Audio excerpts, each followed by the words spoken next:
ప్రస్తుతం యా రాజకీయం ఎలా ఉంది? రాజకీయము నడిపించేది నిజానికి రాజకీయ నాయకులని అనుకుంటారు కానీ సమాజమే నడిపిస్తూ ఉంటుంది. యుగ ధర్మాలు తీసుకుంటే కనుక కృత త్రేత ద్వాపర కలియుగం యుగ ధర్మాలు ఏవైతే అంటారో రాజకీయానికి కూడా అంతే అవుతుంది. వికారాబాద్ జిల్లాలో తాండూరు కాన్స్టిట్యున్సీ, మాది మారుమూల ప్రాంతం. నేను 68లో పుట్టాను. 77 వరకు మా ఊళ్ళో కరెంట్ లేదు. వరి అన్నం అనేది కూడా తెలీదు. ఓన్లీ జొన్నలు కొర్రలు ఇట్లాంటివి తినేవాళ్ళం మేము. బయట నుంచి చూసిన కేసీఆర్ దగ్గరికి వెళ్ళి చూస్తున్నప్పుడు కేసీఆర్ లో ఎవరికి కనిపించిన కోణాలు, ఆయన ఫేసు చాలా విషాదంగా అయింది. కాయలన్నీ రాలిపోతాయి అన్నారు. సో అంత తడి ఉంటుంది ఆయన గుండెలో. కష్టపడి పంటలు పండిస్తారు, వాళ్ళ కడుపు కొట్టొద్దు, మనం ప్రకృతి అన్యాయం చేస్తే మనం న్యాయం. ఇవే మాటలు. సబితా ఇంద్రారెడ్డి గారికి ఫోన్ చేశారు, మీరు అర్జెంటుగా వచ్చేయండి అంటే. ఆమె ఢిల్లీలో ఉన్నారు. సార్ నేను ఢిల్లీలో ఉన్నా సార్ అంటే, ఫ్లైట్ టైంకి లేకపోతే మీరు చాపర్లో రండి, మీరు ఫస్ట్ మోయిన్పేట పోయి నాకు ఫోన్ చేయండి. ఇది నేను చూసా. దానికోసం వ్యవసాయం అంటే ఆయనకు పిచ్చండి. మీరు 2008లో వచ్చారు, మీరు చంద్రబాబు నాయుడు గారితో పనిచేశారు, కోదండరామ్ గారితో పనిచేశారు, రేవంత్ రెడ్డితో పనిచేశారు, కేసీఆర్ గారితో పనిచేశారు, ఎమ్మెల్యే కాలేదు, ఎమ్మెల్సీ కాలేదు అని అంటుంటారు. అయోధ్యలో రామ మందిరం కట్టారు కదా, అయోధ్య పార్లమెంటే బీజేపీ ఓడిపోయింది, గెలిచింది అక్కడ. రామ మందిర నిర్మాణానికి సంబంధించి కూలగొట్టిన ఇళ్ళు, కూలగొట్టిన షాపులు, నిర్వాసితులైన ప్రజలు వాళ్ళందరూ హిందువులే, ముస్లింలు కాదు.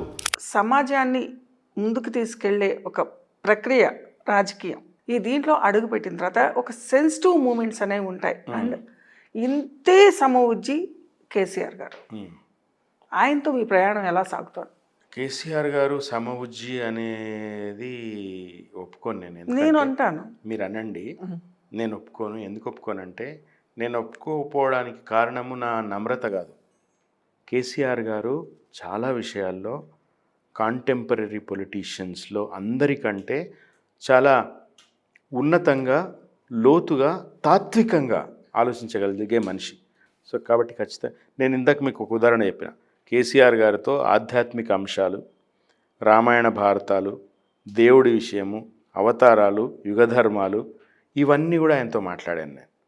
ఆయన స్పేస్ ఇచ్చారు. మీకు ఇందాక చెప్పిన ఉదాహరణ, సుల్తాన్ బజార్లో చైనా మాంజా అనేది ఎందుకు దొరకాలి, సూదులు ఎందుకు దొరకాలి, అవి నేను, కేసీఆర్ గారు, కేటీఆర్ కూర్చున్నప్పుడు కేసీఆర్ గారు మాట్లాడిన మాట. కేటీఆర్ గారికి నాకు ఇద్దరికి ఆయన చెప్పిన అంశాలు అవి. సో ఆయనతో మాట్లాడడం అనేది ఒక ఎడ్యుకేషన్. నేను చాలా ఆనందంగా ఉంటుంది నాకు బీఆర్ఎస్ పార్టీలో. చాలామంది అడుగుతారు నాకు, ఇప్పుడు తాండూరులో మా అబ్బాయి, అంటే మా అన్నయ్య వాళ్ళ అబ్బాయి ఎమ్మెల్యేగా ఉన్నాడు మొన్నటిదాకా, పైలట్ రోహిత్ రెడ్డి. మొన్న ఓడిపోయాడు చాలా తక్కువ మార్జిన్తో, మళ్ళీ కంటెస్ట్ చేస్తాడు. సో నన్ను అడుగుతుంటారు, మరి నీకెక్కడ, నువ్వెక్కడ పోటీ చేస్తావు, ఏ కాన్స్టిట్యున్సీ ఉంది? ఫస్ట్ పాయింట్, నేను ఎమ్మెల్యేకి కానీ ఎంపీకి కానీ పోటీ చేయను. ఎందుకు చేయను అంటే, ఒకటి నాకు అంత రిసోర్సెస్ లేవు, రెండు ఇంట్రెస్ట్ కూడా లేదు. ఎందుకు లేదో కూడా చెప్తా. ఒక ఎమ్మెల్యే అయితే, ఒక ఎంపీ అయితే మీరు ఆ నియోజకవర్గానికి పరిమితం అవుతారు. మోర్ సో విత్ ఎమ్మెల్యే అయితే ఇంకా దానికి అంకితం అయిపోతారు. సమస్యలు వస్తే సాల్వ్ చేసే అధికారము, పరిస్థితి మీకు ఉంటుంది. కానీ ఒక పాలసీ అడ్వకేసీలో రేపు మళ్ళీ ప్రభుత్వంలోకి వస్తే కేసీఆర్ గారితోనో, కేటీఆర్ గారితోనో, హరీష్ రావు గారు లాంటి వాళ్ళతోనో కూర్చుని, ఇప్పుడు వ్యవసాయంలో ఉంటే నిరంజన్ రెడ్డి గారు లాంటి వాళ్ళతో కూర్చుని, ఈ పాలసీలు ఇట్లా ఉండాలా, ఇది చేస్తే బాగుంటుంది, ఇప్పుడు కౌలు రైతుల అంశం ఇది, రైతు ఆత్మహత్యల అంశం ఇది, లేదా సోషల్ జస్టిస్, ఉమెన్ కోసం ఇట్లా చేయాలా. అసలు పొలిటికల్ పార్టీస్లో cultural wing, SC wing, BC wing ఉంటాయి కదా, అట్లా ఒక కల్చర్కి సంబంధించిన ఒక వింగ్ ఉండాలి. మినిస్ట్రీలో కూడా ఉండాలి. అందరినీ మానిటర్ చేయాలా. సమాజంలో ఎలాంటి భాష మాట్లాడుతున్నాం, పొల్యూషన్, కల్చరల్ పొల్యూషన్ ఎట్లా ఉంది, ఇట్లాంటి పాలసీ లెవెల్లో మన ప్రమేయం ఉండి అవి చట్టాలుగా అయినప్పుడు రూపగారు మొత్తం రాష్ట్రం అంతటికి వర్తిస్తుంది కదా. అది ఒక ఎమ్మెల్యే, ఒక ఎంపీ కంటే చాలా పెద్ద రోల్ అది. కాబట్టి ఏంటంటే, కేసీఆర్ గారు నాకు ఇప్పటి వరకు మంచి, ఆయనతో కూర్చుని మాట్లాడి చర్చించే ఒక స్పేస్ ఆయన ఇచ్చారు. రాబోయే రోజుల్లో రేపు గవర్నమెంట్లోకి వచ్చినప్పుడు, లేకపోతే ఢిల్లీలో ఆ పరిస్థితులు మారి, ఈరోజు ఇందాక చెప్పినట్టుగా బీజేపీ గ్రాఫ్ పడిపోతుంది, కాంగ్రెస్ హోప్లెస్గా ఉంది. ఒక కొత్త శక్తి వచ్చినప్పుడు, ఆ శక్తిలో మేము భాగస్వామ్యం అయినప్పుడు, జాతీయ స్థాయిలో కూడా మా నినాదాలు పనిచేస్తున్నప్పుడు ఆ తృప్తి వేరు కదా. పొలిటికల్గా మీరు వేరే పార్టీలతో పనిచేసినా కూడా చేసినప్పుడు మీరు కేసీఆర్ గారిని విమర్శించారు. అవును. బంగారు తెలంగాణ గురించి కానివ్వండి, లేకపోతే ఆ పాలసీ అమలు చేయడంలో కానీ. డెఫినెట్గా. అయితే బయట నుంచి చూసిన కేసీఆర్ అడ్మినిస్ట్రేషన్లో దగ్గరకు వెళ్ళి చూస్తున్నప్పుడు కేసీఆర్లో ఎవరికీ కనిపించిన కోణాలు మీరు గమనించినవి చెప్పాలి అంటే ఏం చెప్తారు? మొన్ననే ఏదో పబ్లిక్ మీటింగ్లో కూడా చెప్పిన నేను. ఒక ఎండాకాలం 2 ఏళ్ల క్రితం ఏప్రిల్ మాసం ఆయన సీఎంగా ఉన్నారు. రోజు పిలిచారు. ఆ రోజు నకరేకల్ ఫోన్ చేసి పొద్దున నకరేకల్ శాసనసభ్యుడు చిరుమర్తి లింగయ్య వాళ్ళ ఫాదరు చనిపోయారు, దినాలు ఉన్నాయి ఈరోజు 10th పోదాం వస్తారా అని అడిగారు సీఎం గారు. వస్తాను సార్ అంటే సరే వచ్చేయండి అంటే ప్రగతి భవన్కి వెళ్ళాం. అక్కడ నుంచి 4-5 మంత్రులు ఉన్నారు, నేను సార్తో పాటు కూర్చున్నాను. నకరేకల్ వెళ్ళినాం, అక్కడ భోజనం చేసినాం, మళ్ళీ ఇంటికి వచ్చినాం. ఇంటికి వచ్చి కూర్చున్నాం. మంత్రులు 2-3 మంత్రులు ఆయనతో పాటు వచ్చిన వాళ్ళు వెళ్ళిపోయారు. సారు నేను ఇద్దరమే ఉన్నాం, టీ తాగుతున్నాం. ఎండాకాలం ఏప్రిల్ నెల, భోరున వాన పడింది, అకాల వర్షం. సారు టీ తాగడం అయిపోయింది, ఆయన ఐప్యాడ్ చూస్తున్నారు. చూస్తూ తల పైకి ఎత్తారు, ఎదురుగా నేనున్నా. రాళ్ళు పడుతున్నాయా అన్నారు. నాకు అర్థం కాల, బ్లాంక్ ఫేస్ పెట్టిన. అంటే వడగళ్ళు పడుతున్నాయా అన్నారు. వాళ్ళు నార్త్ సైడ్ వాళ్ళు రాళ్ళు అంటారు, మేము వడగళ్ళు అంటాం మా సైడ్. మీరేమంటారు ఆంధ్రాలో మాకు తెలియదు. సో వడగళ్ళు ఏమన్నారు? రాళ్ళు ఏమన్నారు మీరు? మీరేమంటారు? ఆంధ్రాళ్ళు అన్నారా? నేను ఆంధ్ర కాదు, నేను తెలంగాణ. సరే, అంటే ఇది అకాడమికే. మీరు ఆంధ్ర నేపథ్యం నుంచి వచ్చినారేమో అనుకున్నారు. కాదు, నేను తెలంగాణ, కంప్లీట్గా తెలంగాణ. రైట్, మీరు you are born and bred here ఇక్కడ, అమ్మతో సహా. నేను ఆ విషయంలో విపరీతంగా కొట్లాడతాను. నేను ఈ రోజుకి నా ఉనికి నాకు కావాలి పెద్ద అయినా అని చెప్పని హ్యాష్ట్యాగ్ పెట్టి చేస్తుంటాను. నన్ను అలాగే చూస్తారు. ఈ ఇంటర్వ్యూలు ఇది తప్పనిసరిగా ఉంచుతా. ఇది అసలు కట్ చేయకండి, కట్ చేయండి, నిజానికి ఏది కట్ చేయకండి, అసలు ఏది కట్ చేయను. అయితే వడగళ్ళు అన్నారు.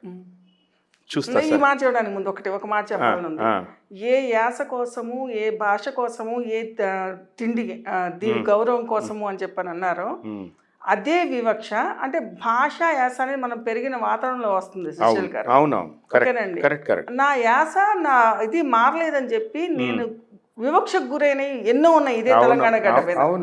అది చెబుతూ తెలంగాణ గడ్డ మీద నేను ఎన్నో మీరు ఫైట్ చేస్తూ ఉన్నాను. నేను ఆ విషయం ఆయన గమనించారో లేదో నాకు తెలియదు, కానీ నాకు ద్వేషం లేదు. ఎందుకంటే ఆనేయాలి, ఇది కరెక్ట్, నేను పుట్టిన గడ్డ, ఇది నాకు ప్రేమ ఉంటుంది. చాలా సంతోషం, చాలా సంతోషం. అయితే వడగలు పడుతున్నాయా అన్నారు. చూస్తా సార్ అని, బాల్కనీ ఉంటుంది, పెద్ద తలుపు ఉంటుంది, తీసి చూస్తే చాలా బీభత్సంగా వడగలు పడుతున్నాయి. వచ్చి చెప్పాను, పడుతున్నాయి వడగళ్ళు అంటే నమ్మాలి, మీరు కూడా నమ్మాలి. ఆయన ఫేసు చాలా విషాదంగా అయింది. ఆయన పక్కన పెట్టారు. కాయలన్నీ రాలిపోతాయి అన్నారు. ఎండాకాలం, మామిడికాయలు. సో అంత తడి ఉంటుంది ఆయన గుండెలో. వెంటనే మన నిరంజన్ రెడ్డి గారికి ఫోన్ చేశారు, అగ్రికల్చర్ మినిస్టర్. ఫోన్ చేసి చూడండి, ఆ నష్టం ఏముందో అంచనా వేయండి, ఇచ్చేద్దాం. కష్టపడి పంటలు పండిస్తారు, వాళ్ళ కడుపు కొట్టొద్దు మనం. ప్రకృతి అన్యాయం చేస్తే మనం న్యాయం, ఇవే మాటలు చెప్పారు. తర్వాత సబితా ఇంద్రారెడ్డి గారికి ఫోన్ చేశారు. మీ వికారాబాద్ జిల్లా మోమిన్పేట్లో కూడా భారీగా నష్టం జరిగిందంట, మీరు అర్జెంటుగా వచ్చేయండి అంటే. ఆమె ఢిల్లీలో ఉన్నారు అప్పుడు. సార్ నేను ఢిల్లీలో ఉన్నా సార్ అంటే, మీరు అర్జెంటుగా ఫ్లైట్ పట్టుకొని మీరు సీదా మోమిన్పేట వెళ్ళిపోవాలి.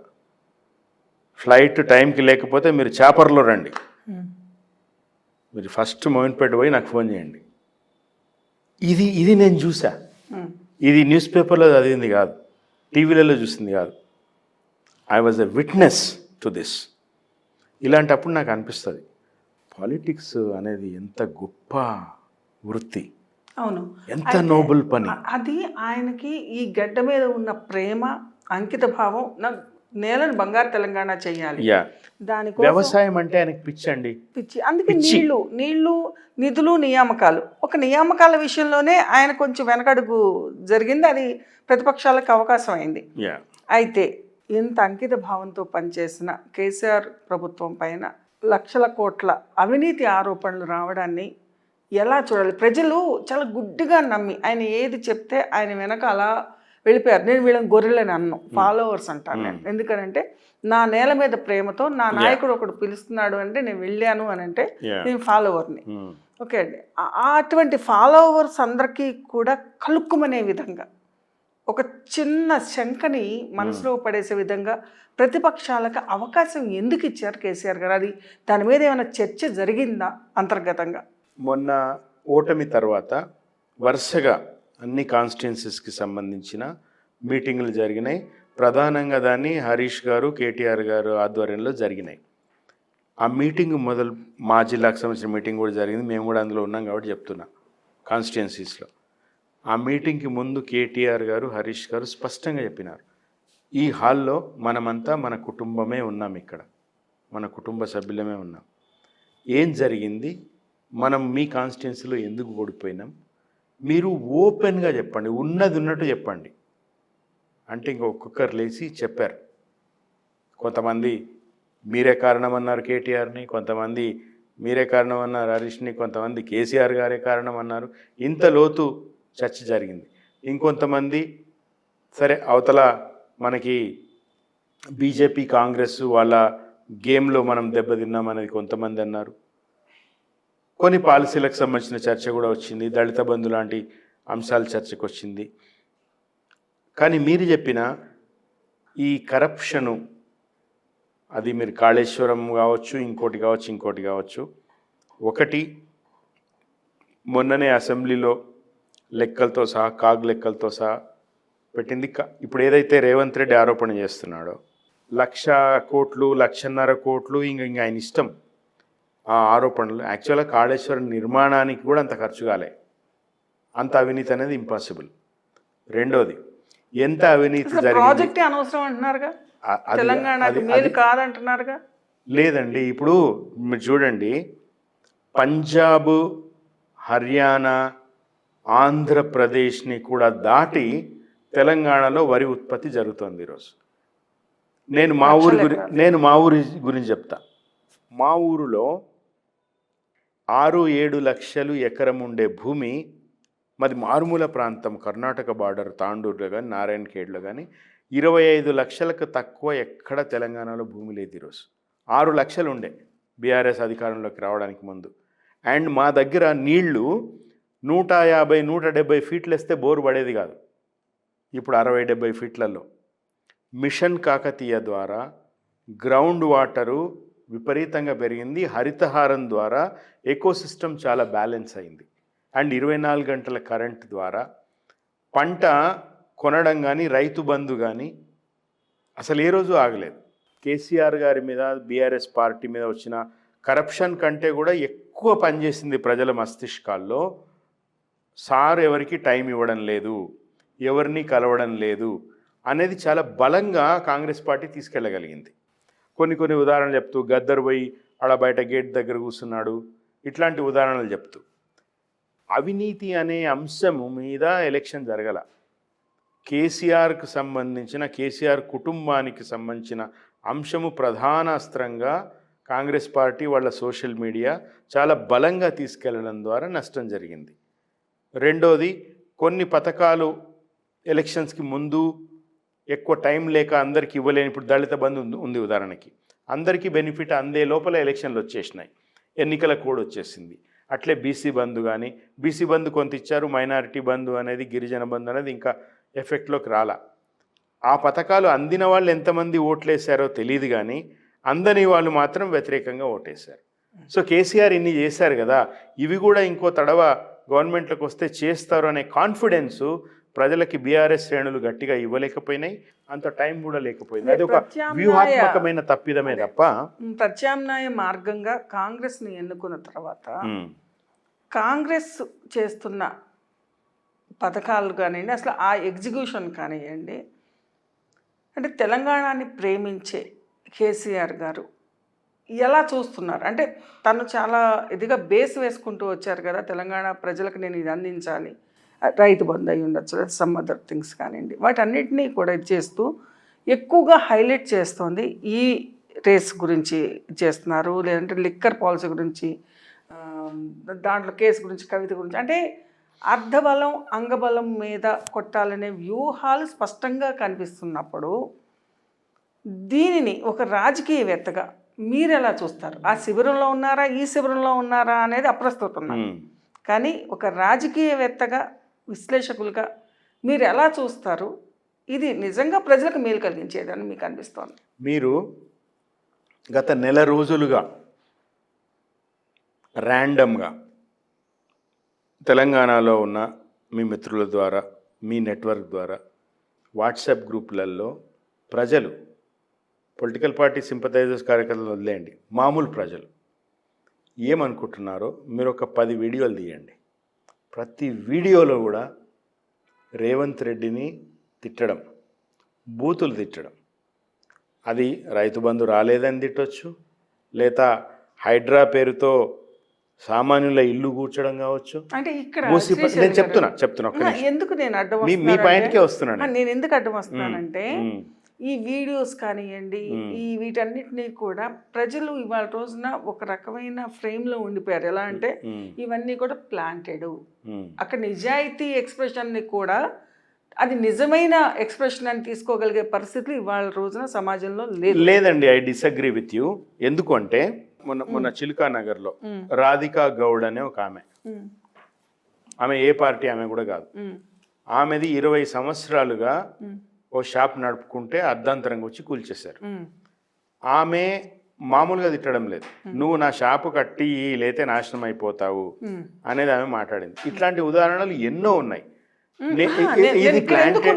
మాటకు అడ్డం వస్తున్నాను అంటే ఈ సంప్రదాయానికి శ్రీకారం చుట్టింది ఒక రకంగా టీఆర్ఎస్ గవర్నమెంట్. ఎంతసేపు కూడా అప్పుడు వచ్చిన ఎన్ని వీడియోలు అవన్నీ వాటిని అన్నింటిని కూడా ఇవన్నీ కావాలని తీస్తున్నారు, ఇవి కావాలని ఈ పార్టీ వాళ్ళు తీస్తున్నారు, ఆ పార్టీ వాళ్ళు ఇస్తున్నారని ప్రజలలో ఒక రకమైన ఆ రకమైన అభిప్రాయాన్ని చొప్పించింది ఒక రకంగా. ఎందుకంటే వచ్చేవేవి ప్రజాక్షేత్రం నుంచి వచ్చే ఏ విషయాలు కూడా ఆ వీడియోలన్నీ కూడా నిజమైనవి కాదు, ఇది ప్రతిపక్షం సృష్టిస్తున్న విషయాలని. సేమ్ అదే ఇప్పుడు కూడా అప్లై అవుతుంది. బట్ నేను అడుగుతోంది ఇవి అవే నేను నిర్ధారణ చేయట్లేదు. నేను అంటోంది ఇలాంటి వాతావరణంలో ఈ వాస్తవాలని, గ్రౌండ్ రియాలిటీని, క్షేత్రస్థాయి వాస్తవాలని జనాలలోకి తీసుకెళ్ళడానికి మీరు ఎలా, అంటే మీ పరిశీలన, మీ విశ్లేషణ అడుగుతున్నాను నేను పార్టీ పరంగా. నేను చెప్తా. ఉదాహరణకి కోమటిరెడ్డి రాజగోపాల్ రెడ్డి కాంగ్రెస్ పార్టీ ఎమ్మెల్యే కదా. ఈరోజు దానం నాగేందరు, గూడెం మహిపాల్ రెడ్డి కాంగ్రెస్ పార్టీలో చేరిన వాళ్ళు. కోమటిరెడ్డి రాజగోపాల్ రెడ్డి మొన్ననే వారం క్రితము రైతు బంధు ఎవరికి అందడం లేదు, కేసీఆర్ ఉన్నప్పుడు బాగా అందింది అని పబ్లిక్గా ఆయన మాట్లాడాడు. అది మేం ప్లాన్ చేసినవాడు కాదుగా రాజగోపాల్ రెడ్డి. తర్వాత దానం నాగేందర్, గూడెం మహిపాల్ రెడ్డి వాళ్ళ ఇళ్లల్లో వాళ్ళ ఎమ్మెల్యే క్యాంప్ ఆఫీస్లో కేసీఆర్ ఫోటో ఉంది, తీయలేదు ఇప్పటికీ. కాంగ్రెస్ వాళ్ళు అడిగితే మేము తీయము, కేసీఆర్ చాలా చేసిండు, కేసీఆర్ ఫోటో ఉంచుతామని వాళ్ళు అన్నారు. ఆ ఫోటో ఉంచారు. బట్టి విక్రమార్క ఉప ముఖ్యమంత్రి, మేము ప్లాంట్ చేయలేదు ఆయనని. ఉప ముఖ్యమంత్రి మేము ఇప్పటికీ 18,000 కోట్లు మాత్రమే మేము రైతు బంధు ఇచ్చినాం అని అన్నారు. 41,000 కోట్ల రూపాయలు కావాల్సి ఉంటుంది అని బ్యాంకర్స్ మీటింగ్లో ముఖ్యమంత్రికి బ్యాంకర్లు చెప్పారు. ఏ బ్యాంకులకి ఏ రైతులు ఎంత అప్పులు ఉన్నారు, రుణమాఫీ గురించి అనేది బ్యాంకర్స్ కంటే ఎవరికి ఎక్కువ తెలియదు కదా, వాళ్ళ దగ్గర డేటా ఉంటుంది కదా. సో ఇవన్నీ ఈరోజు ఎక్కడైతే ఎక్సెప్ట్ ఫ్రీ బస్సు మిగిలిన అన్నిట్లో ప్రజల ఆగ్రహం మామూలుగా లేదు, అది గమనించే కాంగ్రెస్ పార్టీ ఎమ్మెల్యేలు, మంత్రులు మాట్లాడుతున్నారు. సో దీంట్లో ఏం ప్లాంటింగ్ లేదు, వాళ్ళు ఏం పెయిడ్ ఆర్టిస్టులు గారు. నేను ఎక్కడొస్తున్నానంటే ఇట్లా మాట్లాడే వాళ్ళు ఎవరు కూడా, ప్రజల సెక్షన్లో వచ్చేవాళ్ళు కూడా ఈరోజు ఎవరు కూడా ఒక 100 కోట్ల రూపాయల లిక్కర్ స్కామ్ గురించో, వీళ్ళు చెప్తున్న 1,50,000 కోట్ల కాళేశ్వరం అవినీతి గురించో ఒక్క వీడియో చూపించండి నాకు. జనాలు మాట్లాడుకునేది. జనాలకి ఎంతసేపు ఏం కావాలండి? నీకు రైతు బంధు వస్తుందా రావట్లేదా, నీకు కరెంట్ వస్తుందా రావట్లేదా, నీ పంట కొంటున్నారా లేదా, నీకు రుణమాఫీ అయిందా లేదా, నీకు 500 రూపాయలు వరకు బోనస్ ఇస్తున్నారా లేదా, నువ్వే చెప్పినవు పింఛను 4,000 చేస్తానని, కొత్త పెన్షన్లు ఇస్తా అన్నావు, అవి ఇచ్చావా లేదా? డిసెంబర్ 9 సోనియా బర్త్డే అని ఇప్పటి వరకు కూడా మీరు రుణమాఫీకి సంబంధించి ప్రతిసారి కూడా పిల్లి మొగ్గలు వేస్తున్నారు. ఇవి జనాలు అడుగుతారు, ఇవి అడుగుతున్నారు జనాలు. సో కేసీఆర్ గారు కూడా సంవత్సరం టైం ఇద్దాం వాళ్ళకి, ఖచ్చితంగా వాళ్ళు ఫెయిల్ అవుతారు అని చాలా బలంగా కేసీఆర్ నమ్మారు, మాకు చెప్పారు. మీరు చెప్పారు ఈ మధ్య కాలంలోనే ఇక నేను వస్తున్నా అవును అని ఒక అనౌన్స్మెంట్ చేశారు. అవును, అయిపోయింది కదా సంవత్సరం అయింది. అవును, ఇప్పుడు మీ 99 తప్పులు అయిపోయినాయి. ఇప్పుడు మీ కార్యాచరణ ఎలా ఉండబోతోంది? భవిష్యత్తులో కేసీఆర్ గారిని ఆయన టీంని తెలంగాణ ప్రజలు ఎలా చూడబోతున్నారు? అంటే ఒక ఉద్యమకారుడిగా ఉవ్వెత్తున చూశారు, అలా ఫాలోవర్స్ని చూశారు, ఒక సాధకుడిగా చూశారు. అవును, ఇప్పుడు ఈ సమయంలో ఎలా చూడబోతున్నారు ప్రజలు? మీరు దాంట్లో మీ పాత్ర ఏంటి? కాంగ్రెస్ ప్రభుత్వము ఇప్పటిదాకా ఇచ్చిన 6 గ్యారెంటీల్లో బస్సు తప్ప ఏం లేదనేది ఒక అంశం అయితే, వాళ్ళు ఇప్పటి వరకు ఇచ్చిన వాటిలలో కూడా లేకపోతే చెప్పిన నిర్ణయాల్లో కూడా ఎక్కువ పీచే ముడ్లే ఎక్కువ ఉన్నాయి. మొన్న బీసీ కులగణన తీసుకుంటే అద్భుతంగా చేశాము, ఇది నా జీవితంలో నా పూర్వజన్మ సుకృతము, ఇట్లాంటి పని నాతో చేయించినందుకని అసెంబ్లీలో చాలా భావోద్వేగంతో చేసిన ముఖ్యమంత్రి ఈరోజు ఇంకా 3.1% ప్రజలు పాల్గొనలేదు సర్వేలో, కాబట్టి మార్చి వరకు దీన్ని ఎక్స్టెండ్ చేస్తూ మళ్ళీ సర్వే చేస్తున్నామని వాళ్ళే చెప్పారు. ఇట్లాంటి తప్పుల తడకలు పరిపాటి అయిపోయింది ప్రభుత్వానికి. రుణమాఫీ మీద 100 అబద్ధాలు చెప్పారు, ఒక్కొక్కడు ఒక్కొక్కరు చెప్తున్నాడు. వ్యవసాయ మంత్రి ఒక లెక్క చెప్తాడు, డిప్యూటీ సీఎం ఒకటి చెప్తాడు, సీఎం ఒకటి చెప్తాడు. వీళ్ళు చెప్పే మాటలు సీఎం చుట్టూ ఉన్న వాళ్ళు ఎవరు కూడా నమ్మడం లేదు. మీరు చూడండి, ఇప్పటి వరకు 4 సందర్భాలలో రాహుల్ గాంధీ, ప్రియాంక గాంధీ వస్తారు, ఓపెనింగ్లు చేస్తారని చెప్పి ఇప్పటివరకు రాహుల్ గాంధీ రాలా.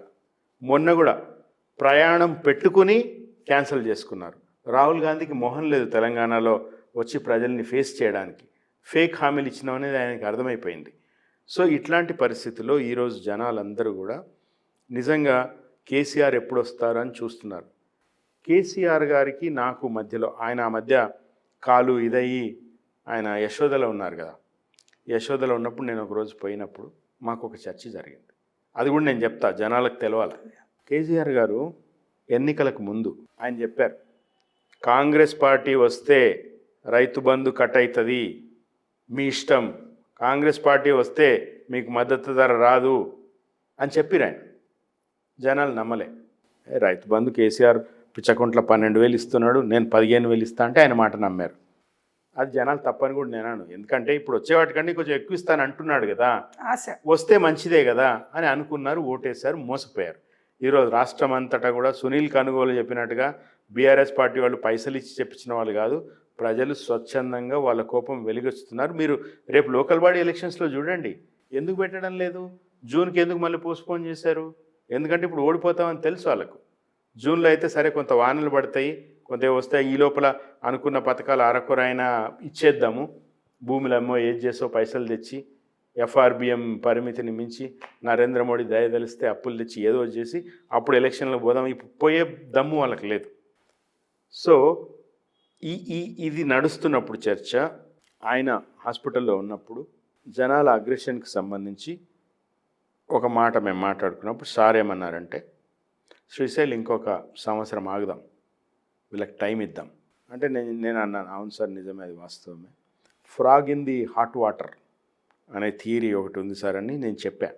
ఒక కప్ప, మీకు తెలుసు, అది ఒక బౌల్లో నీళ్లు పోసి కప్ప నుంచి మేము అంటబెట్టిరు అనుకోండి, ఆ కప్ప ఏం ఫీల్ కాదు. అది కొంచెం కొద్దిగా వామ్ వాటర్ అయినా దానికి తెలియదు, ఇంకొంచెం చివరికి బాయిల్ అయ్యేటప్పుడు అది ఇంకా ఎగురుదాం అనుకుంటుంది, ఎగరకుండా చచ్చిపోతుంది.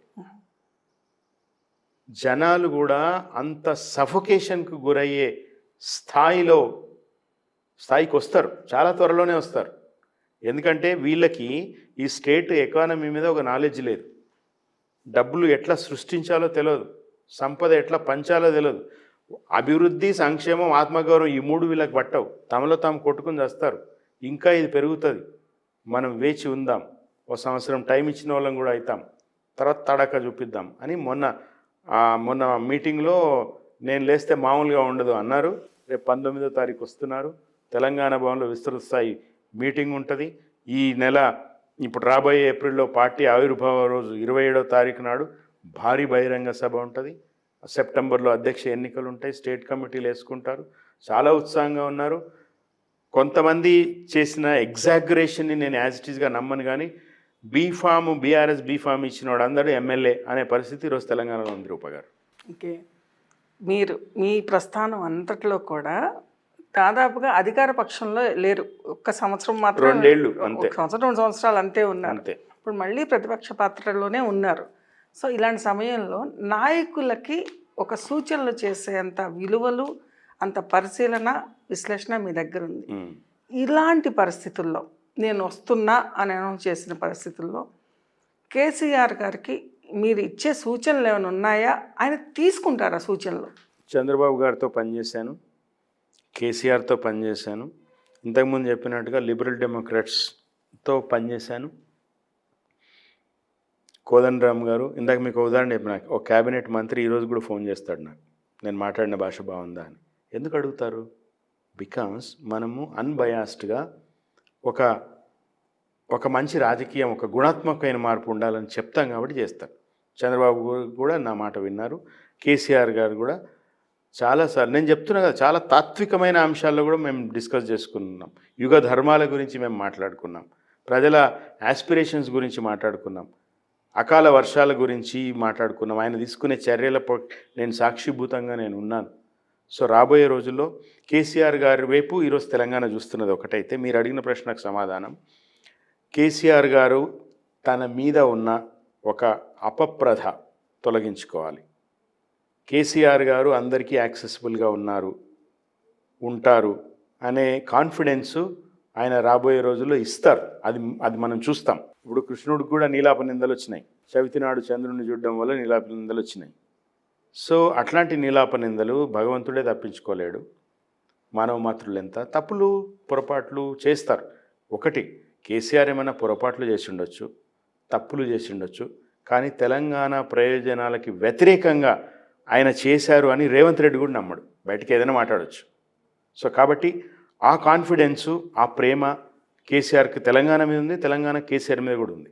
సో కాబట్టి ఏవైతే తప్పులు దొరికినాయో వాటన్నింటిని ఆయన సవరించుకుంటారని నేను ప్రగాఢంగా విశ్వసిస్తున్నాను. మీ అధ్యయనాలు, మీ అనుభవాలు, మీ పరిశీలనలు, మీ సూచనలు తెలంగాణ అభ్యున్నతికి తోడ్పడాలని కోరుకుంటూ, మీ సూచనలతో తెలంగాణ ప్రయోజనాలు చేకూరేలా ముందుకెళ్తారని ఆశిస్తూ, thank you so much. Thank you అండి. మీరు కూడా చాలా అవకాశం ఇచ్చారు, చాలా మాట్లాడించారు నాతో. అన్ఫిల్టర్డ్గా మాట్లాడాము.